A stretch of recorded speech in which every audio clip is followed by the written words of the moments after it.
Anytime we can check in on Greg Cosell, I Fantastic. want to check in on Greg Let's do it. Cosell. Any Love stream that I have, if I can check in on Greg Cosell, I will. Where was Greg latest? Where This is can on we the catch Ross Greg? Tucker podcast. Fantastic. Ross gotta get Tucker that. podcast. Here he's talking Purdy on the Ross Tucker. When people see a quarterback execute at a high level, which Purdy has done for most of his 30 years, okay, that's a fact. You can't argue with that.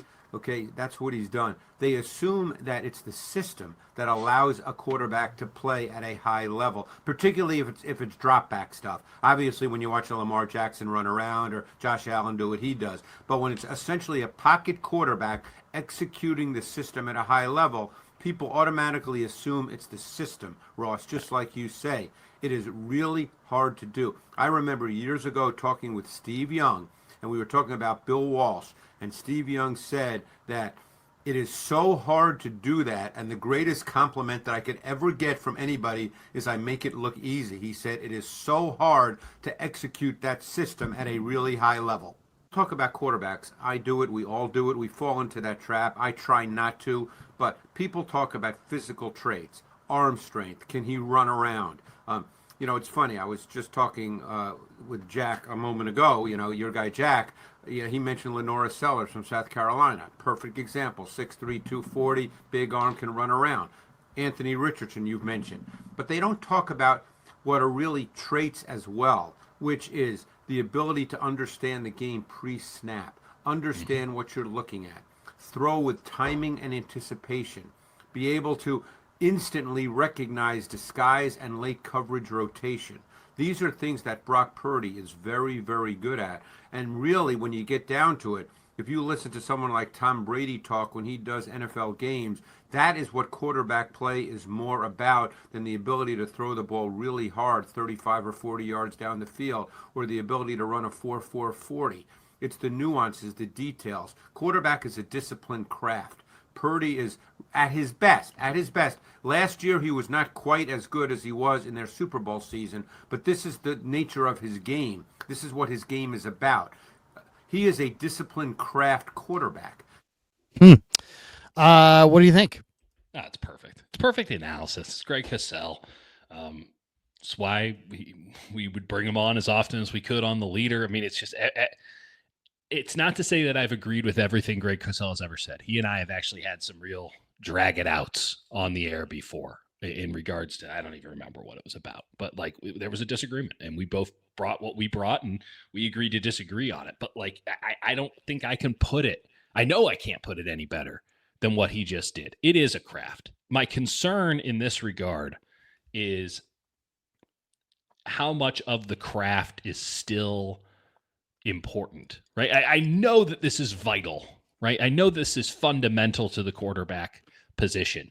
But when you look at the college level and you especially look at the high school level these days, how much of that craft is still asked of players? And is that going to filter up into the NFL level to where it is less about the craft of quarterbacking and more about just giving a superhuman athlete the ball and letting them see what happens? I think it will always be about throwing with touch and anticipation. Why? Because the void is smaller in the NFL, and that what Brock Purdy's really best at. If we could test him on it, and Sure. and I just know this. I just know this is what he's best at. He knows where the void is going to be. Yes. Before the snap. He knows what the options are. He's done them, and it's not that he's the world's smartest guy. No, but he's good at game theory. But he has gone through, and I've talked to him about his prep. He goes through every play on the play sheet against every potential possible coverage that will be thrown at him. And then he goes through his process of, if I get this coverage, what's my answer? What are my progressions? What are my 1, 2, 3? What are my 1, 2, 3 against this coverage? What are my 1, 2, 3 against that coverage? And he does the mental reps every week.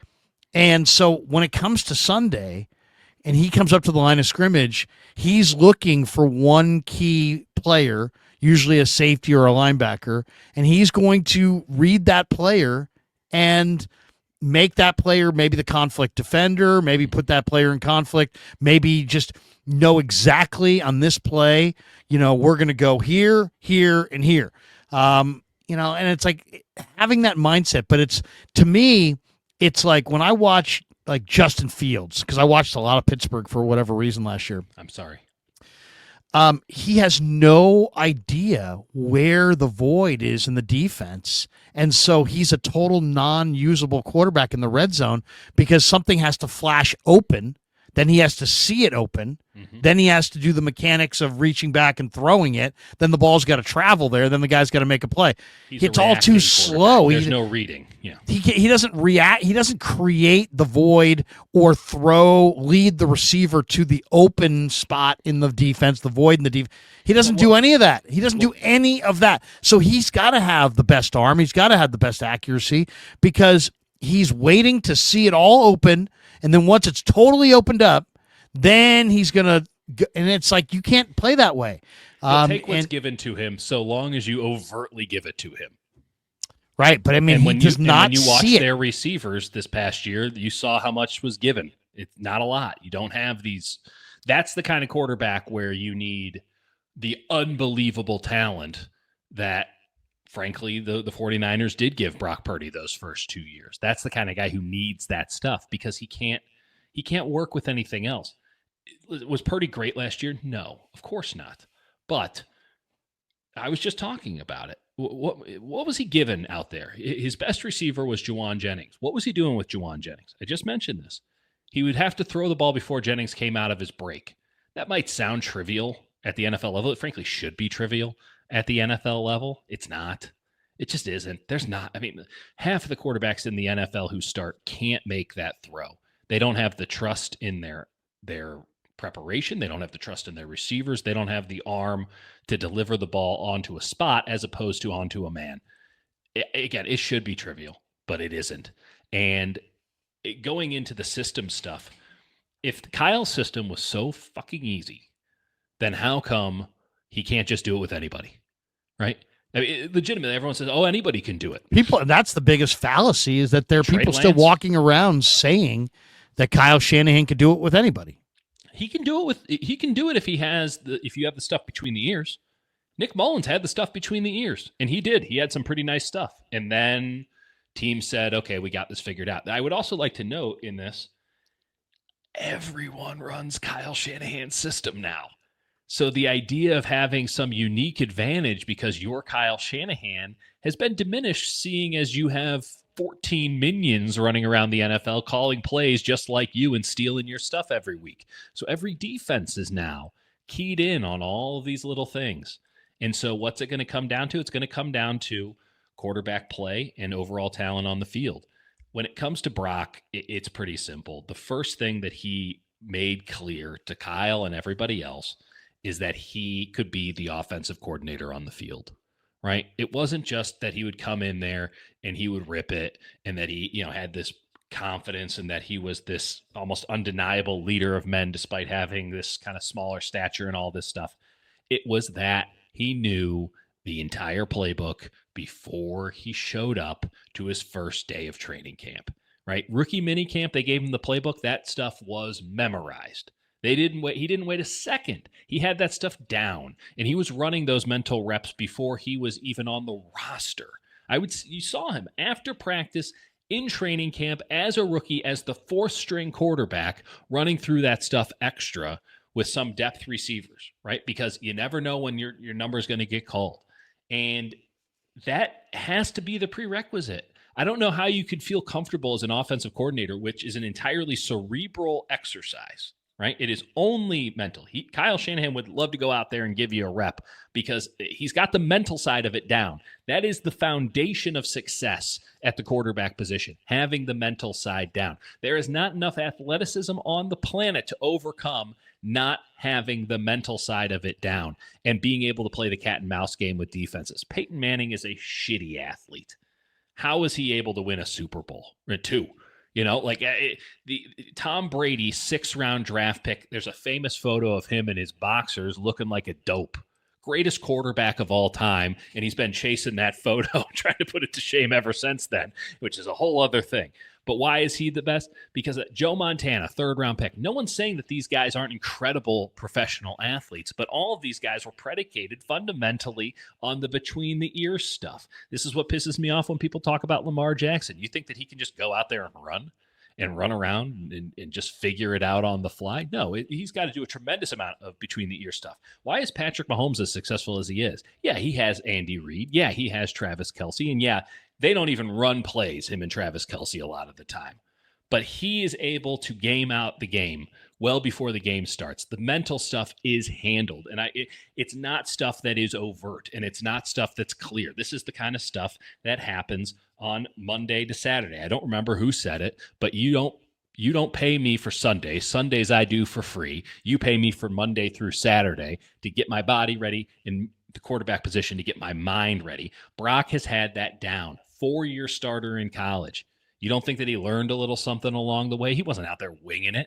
He's Brock Purdy. He's 6'1", 200 something. He can't be out there winging it. He'll die. He needs to know what he's doing. You got to come in with a plan. You don't just drop into a war zone and hope it all works out. You have missions and you have tactics. And this guy spends all week trying to figure out the best way to be successful because he knows he can't just go out there and wing it. I got nothing but respect for that. And it's, again, it should be inherently trivial that this is how you go about things, because we've seen the best of the best go about business this way. And if LeBron James or Michael Jordan did something, everybody copied it in perpetuity. Now, Steph Curry, everyone's just going to copy Steph Curry in perpetuity. How do they go about their thing? Let me just copy that. That should work for me. It doesn't seem as if a lot of quarterbacks are doing it the same way. Tom Brady is a viable resource. You can touch him. I've talked to Tom Brady. You can talk to Joe Montana. You can talk to Peyton Manning. You could go and you could probably study film with them for free. All you got to do is get to Denver or get to Miami and go hang out with these guys. You can do all these. Get to San Francisco. You can do all these things. And yet so many quarterbacks just go, I got this. I got this figured out. You got Caleb Williams out here saying, I got to watch tape by myself, you know? You got Kyle Shanahan as a resource, and you have the impetus to put in the work, the first responsibility of being a quarterback in the NFL, and particularly for being a Kyle Shanahan quarterback. You have to be an extension of Kyle Shanahan's mind. You have to be the offensive coordinator on the field. And that's why Brock Purdy has a whatever you want to call it contract. That's why. It's not because he's a swashbuckler, he can make all the throws, or he's got a great 10-yard split. It's because Kyle Shanahan can trust him, and he couldn't trust Jimmy Garoppolo. They still went to a Super Bowl. He sure as hell couldn't trust Trey Lance. Athletically, he couldn't do anything with Nick Mullins. He couldn't trust C.J. Beathard. He couldn't Brian Hoyer, I'm sure he could trust. What are you going to do with that? There is a combination of the two things, but it starts with trust. And not every quarterback Kyle Shanahan's had, he can just trust. The ones that he can trust and have a little something, they just happen to win the MVP, right? And we'll see what happens with Brock Purdy. But I should note, he has more MVP votes in his career than Russell Wilson ever had. Wow. Speaking of Purdy's relationship with Kyle Shanahan, he went on the game and he said, he was talking about his relationship with Shanahan. Says, hearing him tell me that he's got my back and he's in it with me for the long haul, and we want to do it together. We want to win together. And so to me, that means a lot. I know he's got my back and I've got his. This has got your back energy over the last couple of days from Brock. I know. Yeah. A lot of what's going on there? They really think 26 or 25 is going to suck because they're like, don't worry. Whatever happens, I got your back. I got your back.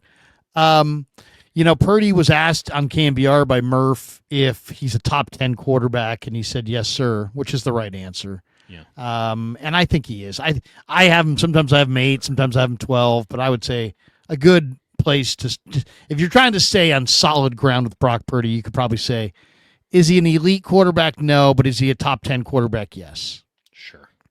That's how I see it. He is unquestionably a quarterback who deserved the contract that he was just given. And if that makes him a top 10 or a top 15, whatever, I know this. He can win you football games. And the cost of competency goes up every year. And he is unquestionably a competent quarterback who I think can be the spearhead of a team that goes to the playoffs. It can be the Brock Purdy show for the 49ers in 2025. And it feels like nothing's working around him. He's got a couple good players, but it's the Brock Purdy show, and he's out here putting on, a borderline MVP caliber season, because you're not going to win the MVP unless you get 12 or 13 wins, and they're probably not going to do that. But it can be the Brock Purdy show, and they can make the playoffs. Not that many quarterbacks I can say the same about, all things considered, and some of them happen to be in the class of Brock Purdy when it comes to pay. So top 10, top 5, top 8, top 15, who gives a shit? He can win football games for you. And that's the – I repeat, now that we're kind of on the back end of it, I'm running out of a lot of my tropes, but I do want to for one last time, for old time's sake, Larry, remind everybody, what's the alternative to not paying Brock Purdy? What were you going to do? Mac there? Jones and Shador Sanders, according to Grant the other day, he was going, and you know what? I understand the rookie quarterback angle, but I think to just say that, I don't think it pays enough respect to the difficulty of finding a rookie quarterback that can actually win games on a rookie contract. You can find rookie quarterbacks for 10 years that can't win games. What are you going to do with just some random kid? The idea that Brock Purdy isn't the football god's gift to Kyle and John is insulting to Purdy. Right? Like what Brock Purdy, the idea, Brock Purdy, you just found him at the last pick and he shows up and you go to the NFC Championship. You might even beat the Eagles that year. The next year you go to the Super Bowl and you could do this with anybody. And it's like, no, he's the exception that proves the rule, man, because I'm watching Skylar Thompson play for the Dolphins when they need some wins and he couldn't pull a win out of his ass if you gave him the calipers, man. Like it is so hard to win. Good quarterbacks who make good money can't win in this league. Now, I guess Brock Purdy is part of that, but he wins. He wins football games. I know they won 6 last year. I really do. A couple of those were with him out of it. A couple of those were when that roster was so beaten down it didn't stand a chance. I'm not saying that he's coming off some great year. Clearly his contract reflects that in some way. But the idea that it's just easy to win in the NFL, then why the hell do the Cleveland Browns keep finding new quarterbacks? If it was so goddamn easy, why did the Jaguars always seem to pick in the top 10? And why are the Bears doing this, that, and the other? If it was so easy, how come we know which teams suck and which teams are good before the season starts? Like, it is insulting to the craft. And I loved that Greg Cosell used that term because it's so rarely used in this sort of optimized day and age. The craft of quarterbacking, the craft of pitching, the craft of getting to your own shot in the NBA. In the big moments, you want someone who understands the craft of it, can put their own little spin on the rote exercise of performing a position. The idea that you could just do this with anybody, history doesn't bear that out at all, and it's insulting to the craft. Oh, and it's just, come on. We know that the failure rate on these rookie quarterbacks is through the roof.